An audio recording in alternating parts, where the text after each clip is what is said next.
嘅报道。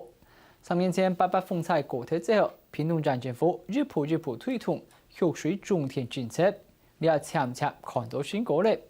用时咧3.5日到林边乡去月初暂停6公顷的对热气缸气热调能发电站，已被正式启用。唔但淨係全亞洲最大完全商業運作嘅全送出對熱氣熱調能發電站，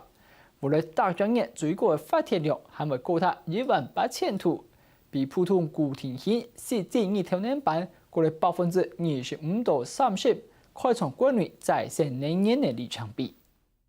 請啟動金剪刀，來剪彩。也707處選做最熱型太陽能天板，本人按照係第三代太陽能光電技術，在最熱高氣缸嘅技術，發電嘅效能做得媲美目前所有嘅主流能源。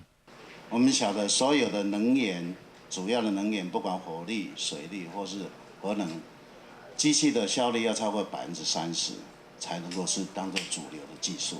那我們看看所有太陽能所有不同技術裡面，聚光型多界面的是唯一比較有機會達到30%的。屏東縣政府表示，800風災對災區嘅重傷害都影響老人同民眾嘅相關度。但係揾人嘅角度來看，曬也係當地產業嘅人嘅好契機。用水種田計劃，本太陽能業者同農民重新建立模式化建築。同地層下陷地區嘅土地再利用嘅新思維，等於是跟東南亞氣候類似的地方，我們有一個基地，那麼將來可以走出去，所以他們不是以這裡為盈利，是以當作一個經驗來思考，所以我們農民也得到利益了，那楊選中呢，這個計劃也可以走下去。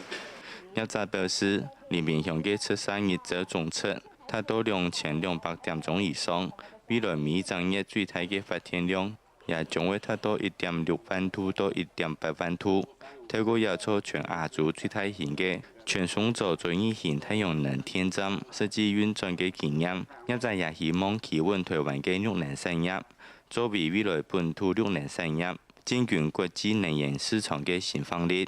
客家新聞潘勝旺評論報道。